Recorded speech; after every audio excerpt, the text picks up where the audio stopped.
আসসালামু আলাইকুম ওয়া রাহমাতুল্লাহ। আজ আমরা আলোচনা করব কোরআনের একটি অত্যন্ত শক্তিশালী সূরা, সূরা আল আদিয়াত। এই সূরা আল্লাহ তাআলা মানুষের অকৃতজ্ঞতার কথা বর্ণনা করেছেন, সাথে আমাদেরকে কিয়ামতের দিনের কঠিন বাস্তবতার কথা স্মরণ করে দিয়েছেন।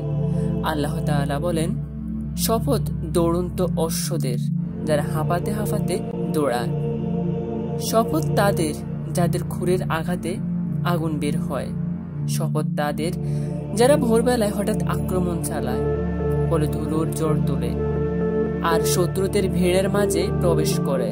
আল আদিয়াত আয়াত 1 থেকে 5। এখানে আল্লাহ তাআলা যুদ্ধের ঘোড়াদের শপথ করেছেন।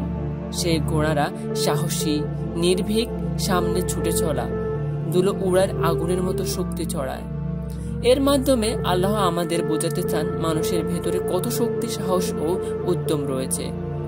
এরপর আল্লাহ তাআলা বলেন, নিশ্চয়ই মানুষ তার প্রতিপালকের প্রতি খুবই অকৃতজ্ঞ, সে নিজেই এর সাক্ষী, আর ধন সম্পদের প্রতি তার ভালোবাসা প্রবল। আল আদিয়াত আয়াত 6 থেকে 8। অর্থাৎ মানুষ আল্লাহর এত অনুগ্রহ পাওয়ার সত্ত্বেও তার অকৃতজ্ঞতা প্রকাশ করে। সে জানে সত্য কিন্তু ভুলে যায়, আর দুনিয়ার সম্পদ, টাকা পয়সা ও ভোগবিলাস আঁকড়ে ধরে। শেষে আল্লাহ কিয়ামতের দিনের কথা বলেন, অর্থাৎ সে কি জানে না যেদিন কবরের ভেতরে সবকিছু বের করে আনা হবে আর অন্তরের সবকিছু প্রকাশ করা হবে? নিশ্চয়ই তাদের রব সেদিন সব বিষয় অবহিত থাকবেন। আল আদিয়াত আয়াত 9 থেকে 11। হাদিসে এসেছে, রাসূল সাল্লাল্লাহু আলাইহি সাল্লাম বলেন, কিয়ামতের দিন মানুষকে কবর থেকে উঠানো হবে, তাদের অন্তরের সমস্ত গোপন বিষয় প্রকাশ করা হবে। সহিহ মুসলিম। এই সূরার অনেক শিক্ষণীয় দিক রয়েছে। তার মধ্যে অন্যতম হলো আল্লাহর দেওয়া নিয়ামতের প্রতি অকৃতজ্ঞ হওয়া যাবে না।